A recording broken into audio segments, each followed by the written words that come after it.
take it away. Okay. Hi guys. Happy November office meeting. So, to start, I would like to say happy birthday to me. It's on Sunday. I'm turning 30. I have not died yet, so friggin' pumped about that. We also have Denise's birthday on the 8th. Unfortunately, Denise isn't here, but happy birthday, Denise. And Sarah's birthday is the 14th? 19th. So we've got some birthdays, and then Rhonda's anniversary with ROG is coming up this month too, I believe. The vet, the old vet. Our Rhonda, when turnkey OG. Rhonda, when did you start working with Craig? 1999. 1999. And it's been a party ever since. It's always a party, right? Always a party with Only Craig. woman that could put up with me that long. True. So, yay, celebratory things, hyped about that. Also, Sarah and I are starting to plan the holiday party. So we picked the date, it's Tuesday, December 17th. It's gonna be from 6 to 10. It's gonna be here at the office. And I know that everything we do is black and gold. So it's going to be very shocking to tell you that the theme is black and gold, Art Deco. Stunning. We're gonna do kind of, we're gonna do like a roaring 20s kind of theme. So we're gonna have sort of props and stuff to do photos. It's gonna be a lot of fun. Kids are welcome. We're gonna have little craft stations for them and stuff too. Gonna be catered with drinks. It's gonna be awesome.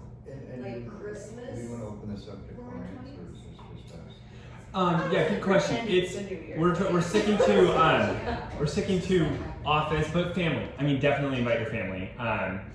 Yeah. If you have like If you get- RSVPs that I might not have thought of, so I started making sort of a guest list. So I was like, Hannah and her husband, and Rhonda and Hal and Craig and his, everyone he's ever met. So if you want to send me a list of people you want to invite to the holiday party, just let me know. That way we can make sure there are enough drinks and food and stuff. Yeah, if you got some core clients and, sure. Is there an avalanche? What was that No, noise? This is Oh. It's Sherwood Forest.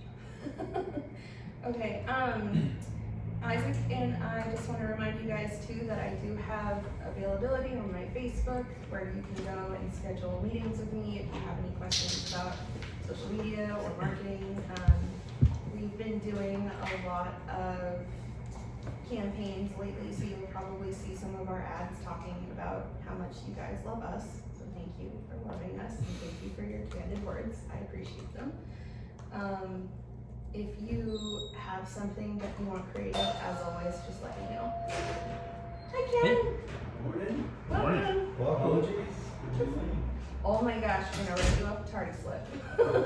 You're good. We just started.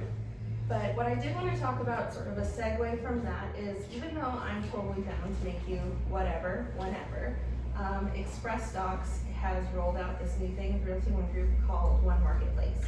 So One Marketplace is going to be sort of replacing the new or the old One Shop. And so I brought some of the examples that they sent us. It's all really nice stuff, like all of the paper weights are really nice. It looks really good, really clean.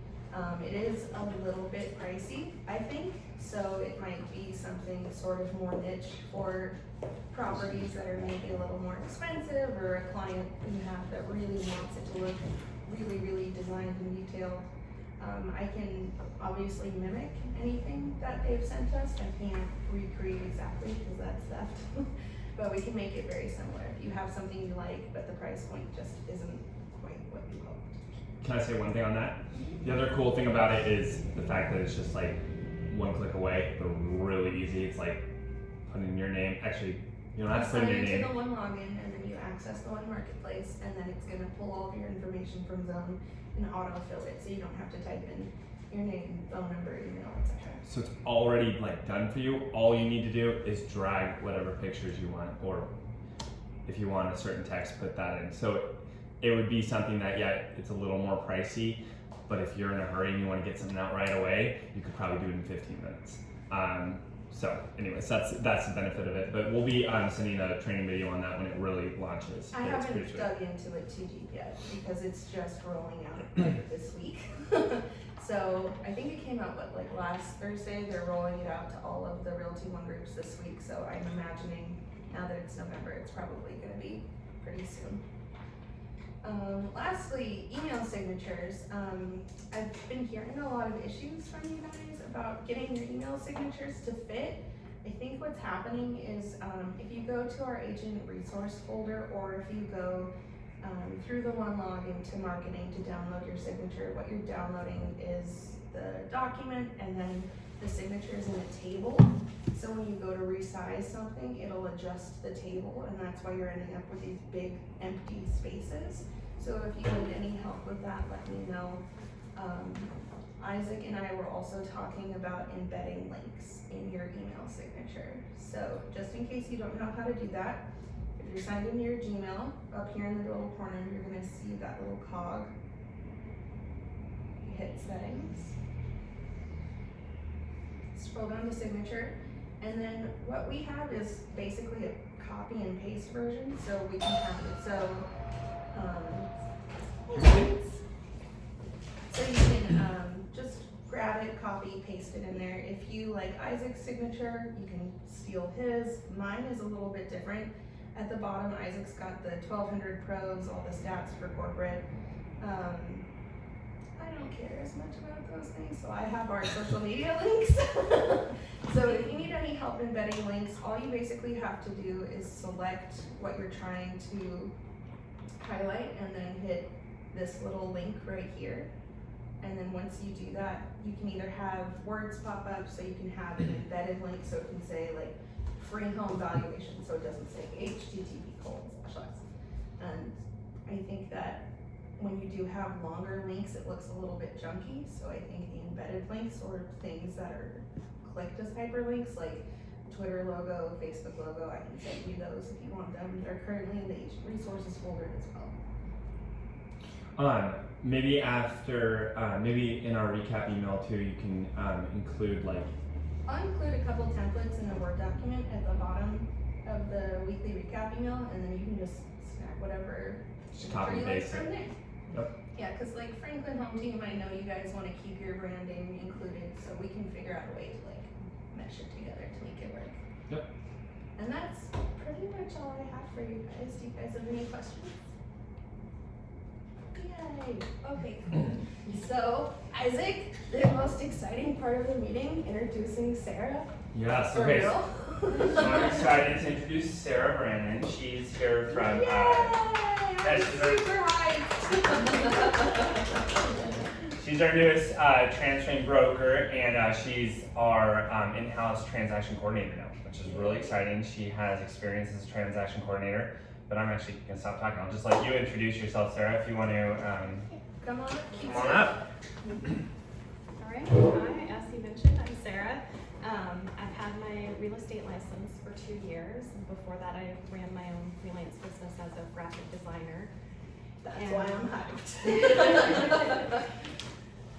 So after getting my license, I did a couple transactions on my own, and well, let me back up. What got me into real estate was that I wanted to help other people, right?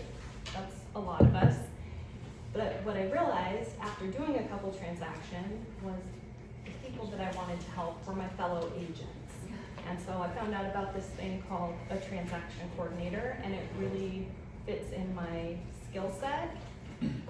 So what I do for you as your transaction coordinator is streamline all the paperwork. And sorry, I'm nervous, so getting a little jittery. I'm not scary, I We're- promise. we're I really know, not. I know. We're not. So I help streamline the process, taking care of all the paperwork. I communicate with escrow and lenders and your clients, and just keep everything running smoothly behind the scenes so that you can be out there generating leads and doing showings and spending time cultivating those relationships with your clients. So if you ask, what does a transaction coordinator do? I like to give the example of inspection. So for inspection, I would send an email to your client it would have 3 choices of inspectors, and then first I check with you and see a time frame when you'll be available. Then I send out this email, they select the person they want, they let me know who that is, and then I just continue to coordinate the scheduling of the inspection, and then I'll put that into your calendar and your task reminders in SkySlope, and all you have to do is show up and meet them there. And then when that report comes back, I'll set up for them to meet with you again and go over that. And all through the process, I'm keeping things moving along and making sure that all the needs are being met and keeping everything up to date in SkySlope. I think one of Sarah's biggest values is gonna be client follow-up. That's something I've noticed with a lot of brokers is like, you guys turn in your paperwork, it looks awesome, and then the transaction's done, and it's over. And we don't want that, right? A lot of business is from repeat clients, and in this day and age, your online reviews mean more than ever. And so Sarah's someone that will reach out to your clients sweetly, obviously, isn't she adorable? And be able to stay on top of them so you do get those reviews and you stay in front of them continually. And then if you're free for paperwork, you have a lot more time to really focus on being present with your clients. You're not checking emails. I'll be babysitting all of that for you and notifying you if anything catches on fire. I'm also able to do send out signatures on your behalf and Right? all of those sort of things. Yeah. Especially, you know, too, with the holiday season coming up, like, for me, I don't have transactions, but there's things that I monitor online, and for example, I had this little Facebook button that was like, respond immediately. And I was so proud of it. I worked for months to get that little thing, so people know as soon as they message us, I'm there, I got it. And then I flew to Hawaii like an idiot, and over the ocean lost my internet connection, and someone messaged us in that time, and I lost my response immediately button, and I'm still mad about it. I'm still earning it back. So this is something where, like, obviously it's sort of a bad example, but it's nice having someone being there to monitor things when you can't. And especially with the holidays coming up and traveling, that's something that Sarah will be able to do. So you're welcome to go be with your family and not be on your phone. All right.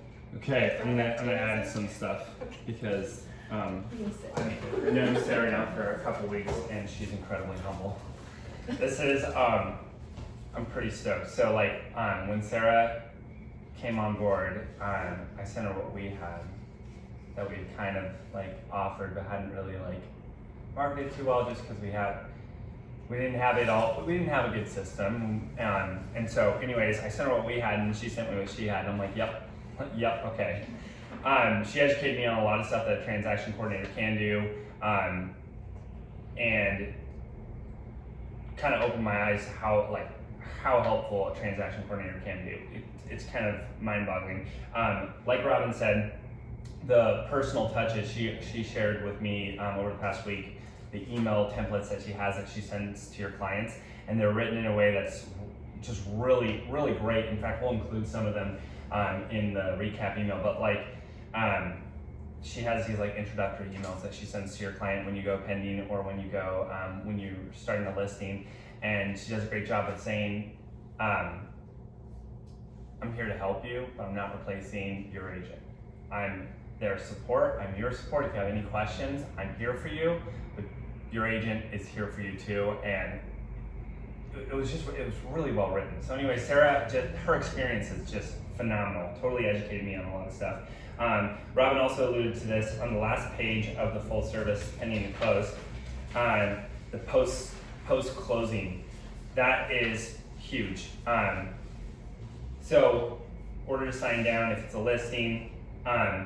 Here's the key: enter the clients into the CRM, your sync CRM. If you have another CRM that you use, meet with Sarah and get that going, and then she'll set up a post-closing campaign that goes on. So that and you know that can also be customized to you. If you're like, I just want to send them a yearly anniversary, great.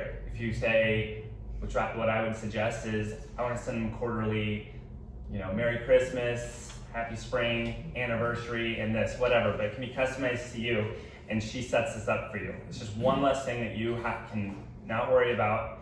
And in your CRM, if you're using Sync in most CRMs, you can also set up reminders to call them, and she'll have that all set up for you. That's, in my opinion, huge. She has a template testimonial email she's going to send out to them with links to your Zillow, to Yelp, to your Facebook page, etc. And it says this is how easy it is to just write your testimonial and just copy and paste it on these. And that's something that we all know to do, but how many of us are doing that on every single transaction? Hopefully we all are, but Also, sidebar, if your client emails you like a thank you or sends you like a thank you card, they're expressing consent that they appreciate what you've done. And sometimes it's hard to get those online, right? Like someone sends you a beautiful thank you card, you tear up, and then you're like, oh my God, I'm the only one that'll see this. Yeah. So if you I've heard that twice. if you have stuff like that, feel free to snap a picture of it and send it to me. I've got little templates for Zillow reviews, Google reviews, 5-star reviews that you can put on your social media. So even though it isn't in a digital spot, we can make one to put up as a digital spot. So a couple more things to say. Sarah says the best way to do this is to, before you meet a transaction or a listing, set up a meeting with her. Because how you want to, how you want to have, this is a template, this is the standard, but you might have things a little different. You might have a different CRM. You might say, hey, I always send the 22AL right at 10 days when I'm representing the seller, 100% no matter what. It's customize it with Sarah, and then she's going to make one specific for you, specific for your transactions. So that's very exciting. Yeah, so this is Sarah's Facebook page. It's just like Robin's. You can always come in and just talk to Sarah, talk to Robin, but if you want to dedicate 30 minutes to sit down with them and just have one-on-one time with them, you should schedule it on their calendar so they can block it off. So anyways, really excited about it. We are going to offer a buy one, get one to all of our brokers. So whatever it is, if it's the full listing coordination all the way through to closing, then that would be $400 the first time, and then the second one's free. And then anyways, that's just a little treat that we're offering, so if everyone can try it out. Is that We've been talking about Christmas a lot. Say that again. the final commission? Or Correct. Yeah, it's out of closing. And yeah, thank you for saying that. Obviously, this is optional. You don't have to do this. This is all totally optional. But like Robin and Sarah alluded to, I think you'll be surprised how much time this can free up for you. If if you only have one transaction going, you're like, no, I've got time, I can do it on this one. But then you've got 3 transactions going next month. Maybe at that point, consider, okay, I'm not focusing on my clients because I'm focusing too much on paperwork. I'm going to send a couple of these or one of these to Sarah. So anyways, I think you'll be surprised at how much your clients appreciate it too. One last thing, the basic service, so there's one that's $200, one that's $300 for pending.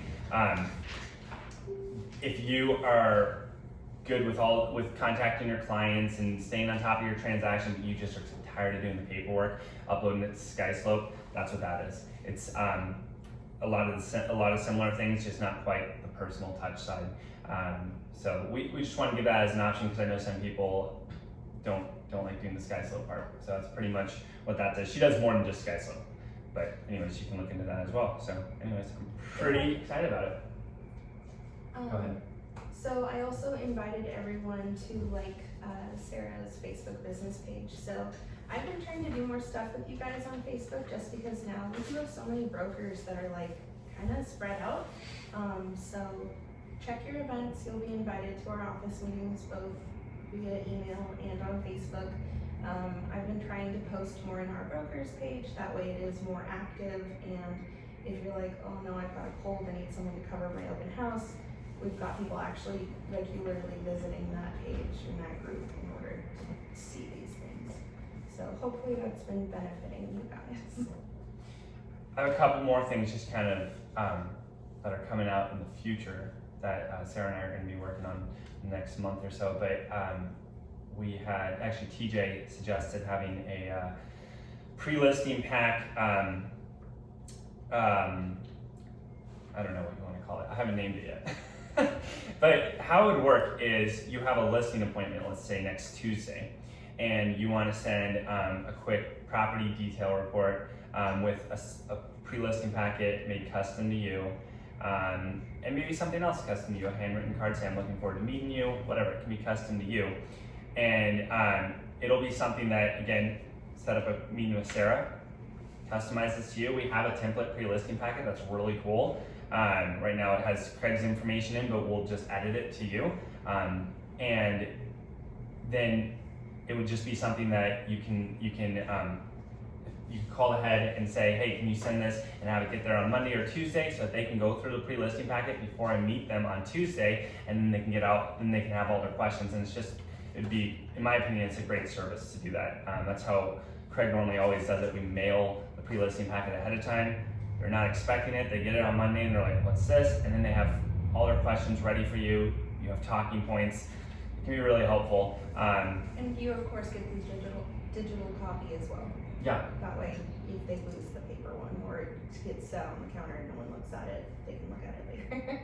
So I'm excited about that. That's going to be launching next little bit. We're also going to have a post-closing farming service. I don't know. I'm still working on names. Anyways, so it would be something where if you have a closing and you want to market that area, it would be as simple as saying, Sarah, I want to market to 100 homes around that area with at least 20% equity who've owned the property for at least 2 years, and I want to do it every month or every other month, and I want the postcard to look something like this. And we'll design a whole campaign for you, and we'll just do it. And we'll bill you, and you don't have to remember it every month. We'll handle it 100%. So those are two things I'm pretty excited about that we're going to start hopefully in the next couple months. So that's about all I got. Kind of zooming through. I was expecting to have like 15 minutes left for Craig, but Feels like school picture day. yeah, the photographer is going to be here soon, so we're going to be doing headshots for everyone. And yeah, Craig, are you ready to talk a little bit? We had a question from one of our brokers about vacant land today, and it kind of hit me that vacant land is something that doesn't come up often, and when it does come up, we're all a lot of us are like, it's Okay, tough. so you can stop talking and I'll start talking. Perfect. Fair All right, enough. we're gonna just Okay, cover the now, whole hand thing. You're ruining my question and answer period. I was gonna put the pressure on people.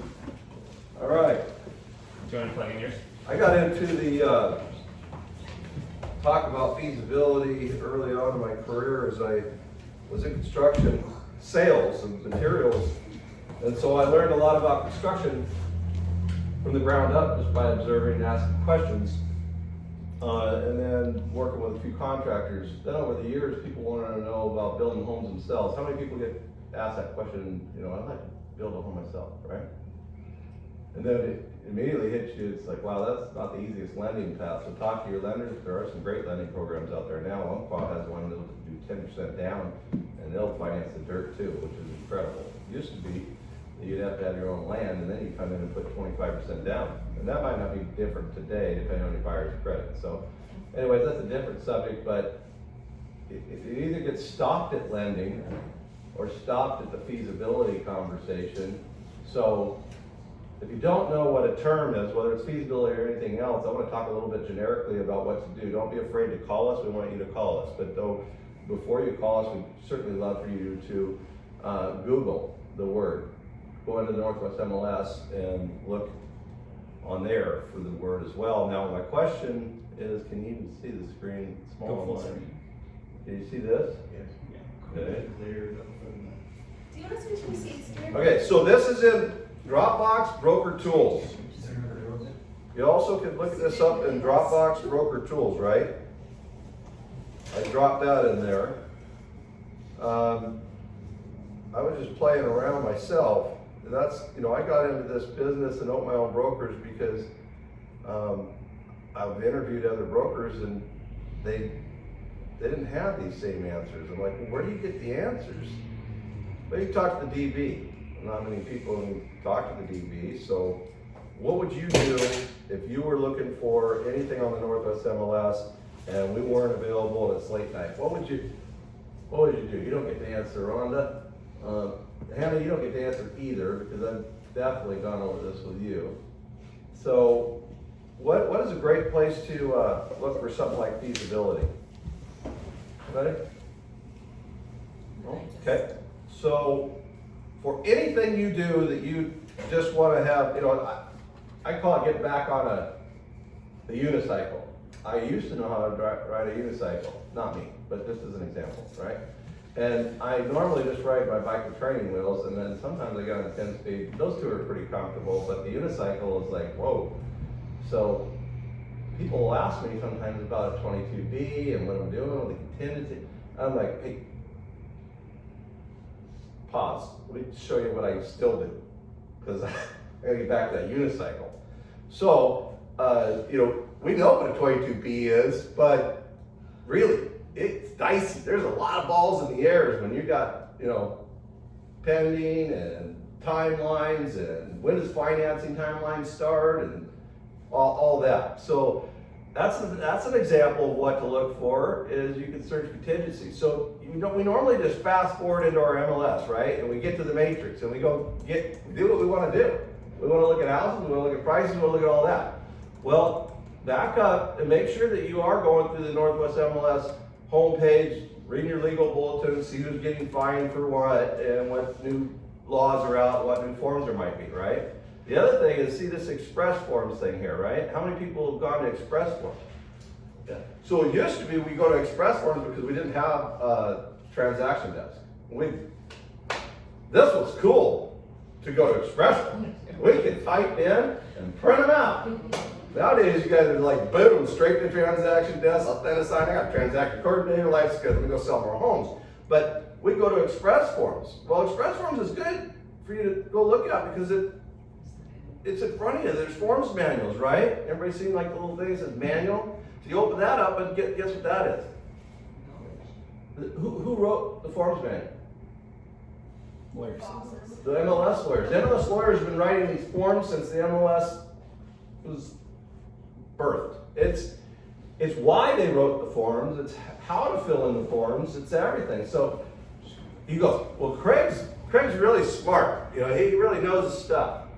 Okay, you could too. That's how I did it. I took the same courses you took in real estate. Washington State required this, that, and the other. I never worked at a big box. I never was a green and white, red, white, and blue, red and white, blue, white, none of it. Never. Because I had a fax machine that told me what people learned at other brokerages. We faxed over tons and tons of offers and we got them back and their paperwork was crap. What am I going to learn? So, opened the brokerage with sweaty palms, just like my first purchase and sale, and rolled with it because I knew that there was express forms. So I read all the forms till I knew them, and if I had to get back on the unicycle, I would go like this. I'd go to the search box. Now we type in feasibility.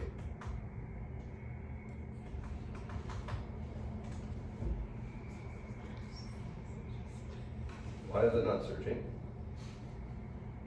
It's slow. Oh, It's been a while since Try I've it. been on the unicycle. Right, that's the unicycle problem. So it comes up and says, hey, there's a 35F. Now, by the way, if you're buying vacant land, this exact 35F is built right into the Form 25 vacant land purchase and sale. Right? And I talk a lot, so I'm going to do this. I'm going to break away here. There are PSAs for not only just residential purchase and sale, right? There's a PSA for vacant land, it's 25. There's something for a condo, 28, I think. And then I had to do a manufactured home sale and park look up the other day, there's a 23. But in my mind, I found myself doing the same thing you all do, which is, okay, gosh, I don't want to accept a purchase and sell from a buyer, get an acceptance, have them to get park approval. I want it to be subject to park approval. So my mind is, what I don't want any of us to do, we start typing and thinking, okay, what if then, if then, if then, if then. It's like, okay, we're doing what we should do. We gotta talk to lawyers. We're not supposed to write. Lawyers wrote forms. There's gotta be a form for this, right? So I pull up 23. Everything I wanted was in there. They already had it. My point is, there's a form for just about everything.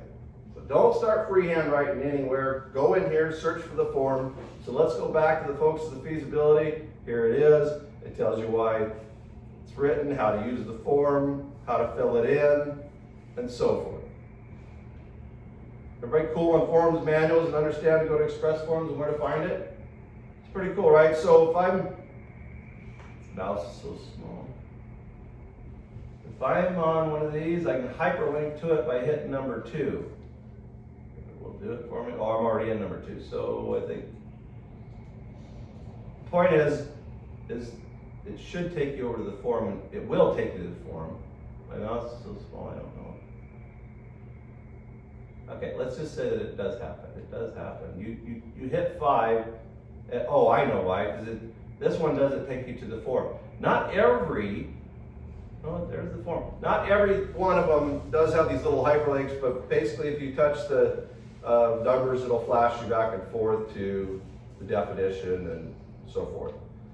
Not every form has a forms manual, but most of them do. When we talk about the feasibility contingency, instead of reading it to you, obviously now what I did this morning is talk not as much about feasibility, and I will in a second very briefly, but more importantly what I wanted to talk about is I can't believe how many people that I talk to continually don't know where to go to get the forms manuals. And it's just so important, you know. You're sitting there at night, we get worn out, we got a lot going on. I don't care how many years you've been in the business. If it's a unicycle, get to the forms manual. And then, I think the biggest one that'll come up in your career that'll just freeze you is the 22B and the 22Q. Don't go rushing into that and get into a counter offer over acceptance before you're ready and you know how you're going to think it through. So I'm going to bounce back to 22B in a minute, but I'm just going to tell you on feasibility, you have this thing that I just dropped into the broker tools, which if it's not shared, Robin can share it with you in Dropbox. And so I Googled, and up here at the top, I just put in the website link. The company is called Simply Learn, and they do all sorts of stuff, but it's a great definition. It's deep. You know, what is a feasibility? Anybody just throw one example out of a feasibility. Just to make sure that there's a power to the property or Yep. water Perk or test. we can perk it, yeah, there's. How many things do you think a feasibility could take up to? Like 100 maybe? Good. Okay, so you might say, is it feasible to buy this commercial building and open up a marijuana grow shop? May not be feasible. Why? What's the first reason for that scenario that it may not work? It's near a school. Yeah, Yeah. there's zoning. So zoning, right. So we've got a checklist, Isaac has it.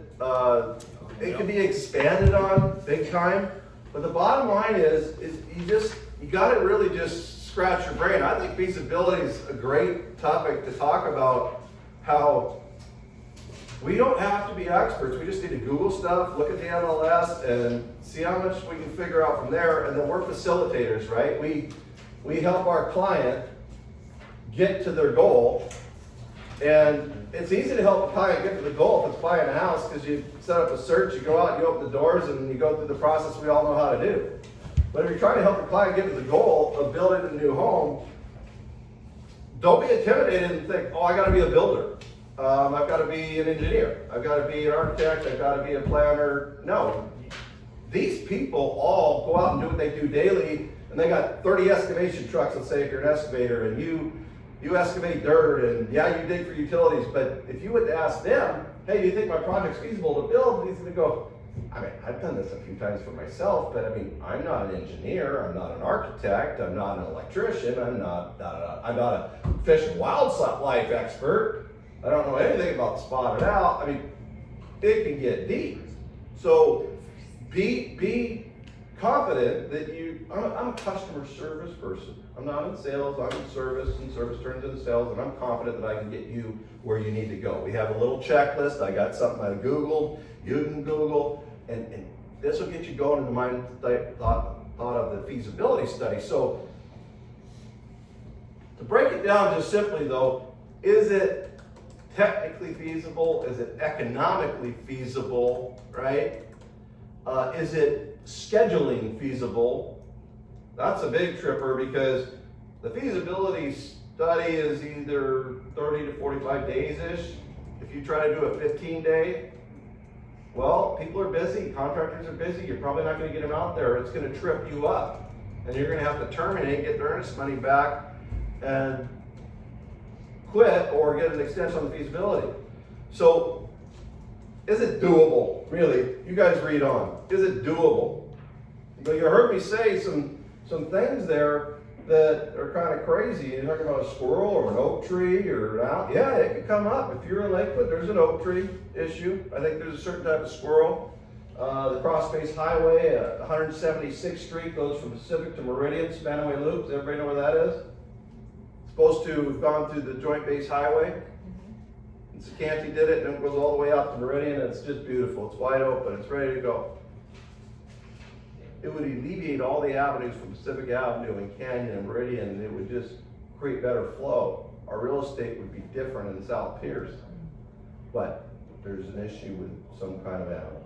We have the pocket gophers down at Thurston. Yeah, and Thurston County has the pocket gophers. You wanna build more than 3 inches off the ground, you've got a serious timing problem. Yeah, absolutely. So depending on where you are, go to your local jurisdiction planning department, and they will be in there and help you as much to say, well, here's the general things that you should be concerned with, but if we forgot something, it's not our fault. And if you want to talk to the fire department about the hydrant, you want to talk to someone about the pocket gophers, you want to talk, I can get you to those people, but we're not going to give you any specific answers because you're going to have to get a specialist to study it and then come back and come with all your plans and show us how this is going to get passed into the permit department and it's going to carry on through, right? Because that's going to be where the stop is that you buy a piece of land and someone else developed it, and they said, we can get 7 lots here, and you get storm drainage on site, and they turn it up, you can buy it, and they didn't get the permits where they're shovel ready, where you can just go. So you go in and you apply for a permit, and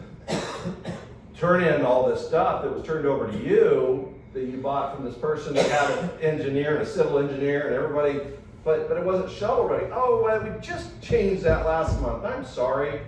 You're not gonna be able to do 7, you're not even gonna be able to do storm drain on site. You can build 1 home there. So I'm just trying to overwhelm you to the sense of let it be scary, but be a facilitator, don't be the answer person, get people in the direction. And that's what we do in real estate anyways, you know.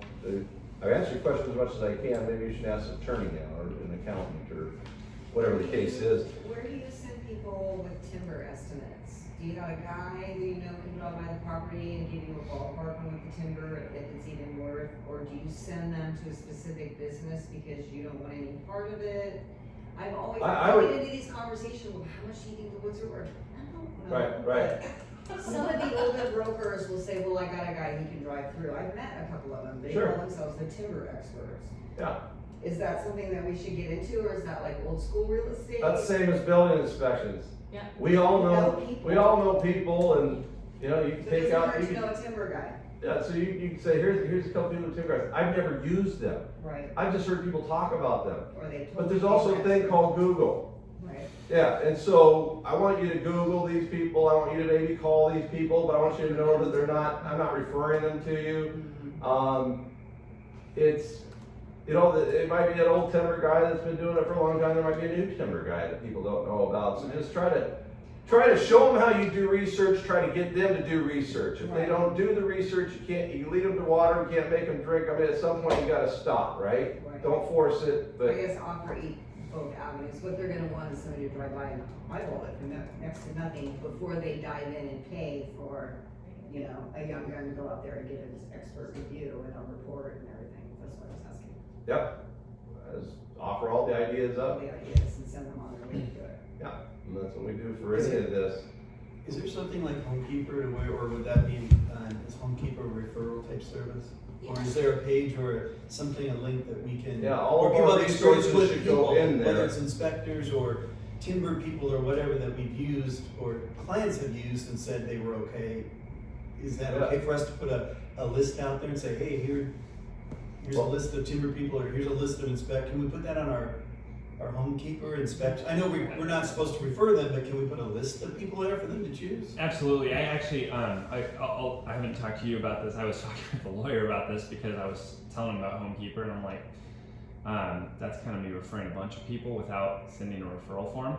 And his suggestion was just send a referral form that says Homekeeper, and it says if you put Homekeeper, if you sent that after you sent your Homekeeper app, that would cover you. Just said Homekeeper, people in there I've had past business relationships with. But so am I incorrect?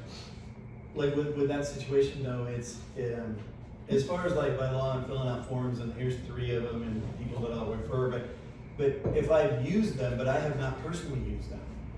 So in other words, I have clients that have chose to use this home inspector, but I have not used them for any of my personal That's property. okay. That's okay, right? I don't need to Correct. to say anything about it, correct? Absolutely. Yeah, and that's why I was getting a little like, it's. It is okay. I mean, the real deal is that people ask all the time. So yeah, it would be better for us just to have one thing, like he said, that said, that on Homekeeper, and by the way, go to our Homekeeper, and now you sign a referral agreement, and anybody on there would be something of that nature. But a disclaimer on the page would be good too, is that we can't necessarily say that we've even talked to the people, used them. They got on here because someone said, here's a resource. That's all. I took a picture of a van the other day. It's honeydews that your husband won't do or something. It's a handyman, right? And then I saw someone that said in-town granite. And then they do all types, quartz, everything else. I think the same way. We all think the same way. It's like, I judge the car, the rig, I see a license number, they're driving to a job nearby, and it's an idea. Yeah, let's put that in, because someone asked me tomorrow if I know a granite or quartz, I don't. Well, when you always give multiples, never just one, and then that kind of business is even. Yeah. Because you can't control who they choose.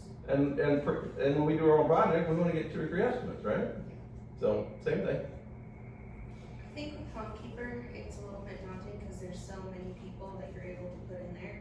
If you wanted to take sort of assign yourself little chunks like inspectors, roofers, etc., and then spend like 10 minutes one night just checking Google reviews, seeing who looks good out there, putting them in your Homekeeper, and then be done with that section for the night, and then the next day do another one for 10 minutes.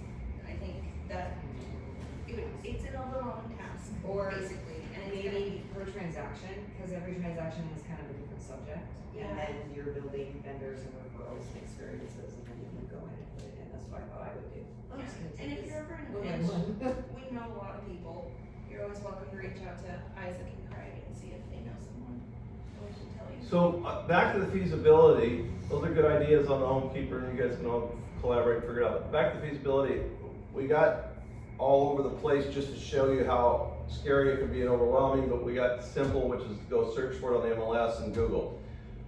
But the reality is they're trying to just typically buy it for a home is what we most run into, and they want to build a home. So the best way to tell you to do this is if you know what cost is, let's just use $200 a square foot, which you should be able to build a fairly nice home for that, not a high-end custom, but pretty nice home. So at $200 a square foot, you're gonna build a 3,000 square foot home, then you're at $600,000, and you've got a piece of land that's 150,000, so you're at 750, right? And inside the 200 a square foot, we're fluffing in excavation, concrete foundation, fairly standard lot, nothing too hairy, not even septic, any of that. So the bottom line is at 750 are the comparable homes that sold around there. That's the first point of feasibility, right? Is we want to know that dollars, does it make sense? Yeah, it looks like I got 50 grand in equity. Okay, great. So then you probably should go onto the public website for the GIS system in Pierce County. I know you can go to the parcel pull it up, it says maps. At the bottom of the maps is a GIS link. You hit the GIS link, you're gonna get into wetlands and where the sewer services are and different things that contractors and engineers use. And it's fascinating. You should know enough about that, how to get somebody there, just to give them a little kickstart, because no contractor for free is gonna walk them through what we're talking about. City of Tacoma has a very elaborate thing called Dark Map. Tacoma Dark Map is a software that nationwide is used for different jurisdictions in planning and building to format it for everything under the sun, practically from topography to electrical to water and so forth. So, anyway, you would, if it looks like it's a pretty good deal on the land, there's that. First thought is about X amount of square foot, sure, it looks like it's gonna work. Okay, let me go to the city, if I can't get a contractor, let me see if it's, you know, if the power is really at the property. If the sewer truly is in front of the property, how do you know, is it 20 feet deep, is it 5 feet deep? Because the sewer is more expensive, the deeper it is. The longer the runs for utilities to go to the property. It's kind of common sense when I say it, right? But I'm trying to say it to you so that you get a little feel for what to do with the checklist. And you just tell the, you know, nudge your buyer to go down to the city. You don't go for them. You might go just out of curiosity, but you get them to go to the city or the county and just, because they don't really aren't an expert at that GIS mapping, and so they'll sit down with them on the GIS mapping and the parcel, and if they pull it up, the whole thing is covered with wetlands, and they show that in 2019 of March, that was studied by a biologist, and it is this level of wetlands, well, it's not buildable. The whole thing's covered with wetlands. But if the wetlands are over on the other neighbor's parcel and they're 500 feet away, you might have a good chance at it, you know? So it's like that. You know, there's baby steps to like, that seems feasible. Okay, let's get a little deeper into this. Now maybe we'll make an offer. Maybe you don't even make the offer until you do the baby steps. Because if you know what you're doing, it's pretty obvious to find out that. If it's saturated with wetlands, and by the way, you could drive by it, right? And you can see cattails, and you can see a willow tree, and you can see a cedar tree. They all like water. Okay, that's wetlands. Rhonda had one out in Gig Harbor, and it was a nice, long, narrow lot, so the square footage seemed like it was a lot of square footage, and easily you could put home, shop, etc. on it. But got to put a septic system on it, and then we need a well. We start putting things on a piece of land, and it's like we're running out of room. And by the way, the well needs a radius, and it can't have the drain field from the septic leach into the well. Okay, so we got to have distance away from that, right? So now this is all kind of making sense. Oh, well, what about the fact that the well needs a radius and it exceeds the 80-foot width of the lot? We need 20 feet from this neighbor or that neighbor or both, and they got to authorize just this invisible radius. But that radius could affect what they do on their property. But we're not digging. We're just saying, hey, can we let this radius overlap and stamp this on some engineering prints so we can do our project? No, they don't want you to do that. We don't know. Might affect our resale. Yeah, you can do it for 50 grand. 50 grand?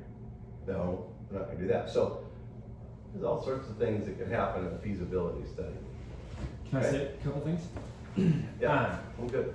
I was gonna say, like everything, if you don't have a lot of knowledge in one area, whether it's vacant land or multifamily, maybe consider, at least in your first one, partnering with someone who does. If you know, are curious about learning vacant land, but you're like, hey, I'll give half the commission on this one, call me and I can put you in touch with a broker in our office who does have experience with vacant land. So that's something that you can, it's worth considering. Or if you can also just refer it too. That's an option too. How many people done vacant land in here? I'm Anthony Venturi, You understand it, they you sort look of at call builders. themselves for one mission, they do a lot of vacant. Also, Kaylee does. Kaylee Kaylee does does a lot of vacant land. She She's does a lot. been very impressed. She's educated me on a couple things. So yeah. Anyways, and there are definitely people here who have a lot of experience with multifamily. You know, so if that's like, I don't really know what I'm supposed to do here during the inspection period of feasibility period of multifamily. You know, that's just a random note to say partner with someone, and you're just paying for an education. You know, give them 50% of the deal, but the next one you've got because you just learned from them, right? You can say, hey, I'll do most of the work. I just want you to help me because half of what Craig was just saying there. If you didn't understand half of that, then you know it's probably worth partnering with someone who does, right? And the point of this doesn't even cover everything, but Craig put this together because these are common things that come up. I don't know if this is appropriate to say, but I'm going to say this might be a good resource to have when you get that buyer who really has no idea what they're talking about, and they're saying, yeah, I'm going to buy a home, I'm going to buy a property and build a home. And you're like, okay, cool. So let me explain something. The seller, unlike a home, the seller is not responsible for the property. They're listing a property most of the time that they know nothing about. Yeah, Or- that's what I'm thinking. Or maybe they know about and they're not saying it. That's scary too, right? They're listing it, and so it's on you. And I'm no expert. Like Craig said, always say I'm no expert. Even if you've done vacant land, you should always say I'm not an expert on vacant land. Or if you are an expert on vacant land, I'm not an expert on that parcel, right? So, anyways, this might be enough to say, you sure? Just a thought. I don't know if that's really appropriate to say, but that's kind of how I've done that. I think it's part of It's a education. qualifier. Right. Well, I Like mean, where yours, where mine. that really fits is that I've had a client come to me before and he says, you know, I wanna buy a house boat, but I'd be willing to look at a condominium and a residence just to compare what my money would buy me, right? And so, Right, yeah. You could discourage them from the crazy one. Yeah, I mean, and you don't need to discourage. It's just okay. Here's what you should be aware of. And then to contradict that, one last thing. Craig alluded to it earlier. Umpqua. I'll include this in the recap email. Umpqua. We know a lender at Umpqua who does. It's the only person I've ever heard of who does this. It's a 10% loan, and it's for the acquisition of the property and the build. And the best part for us is you get your commission on the total. So if it's 600 to build, 150 for the property, you get 750 commission, which is often another thing that's on our minds when we're like, oh man, I thought I was buying a $700,000 home with this client, now they want to buy a piece of property and I'm only going to make $100,000 commission. Sweet. So that's kind of cool. I'll include his contact. We haven't actually worked with him, so I that's referred him a lot. we've referred But him. the bottom line is that most people go out to do this, and it doesn't happen. I don't think I've ever taken somebody through the process, ever. To where they went, this is great, I wanna do Sure. this. The only people I've had buy land is my builders.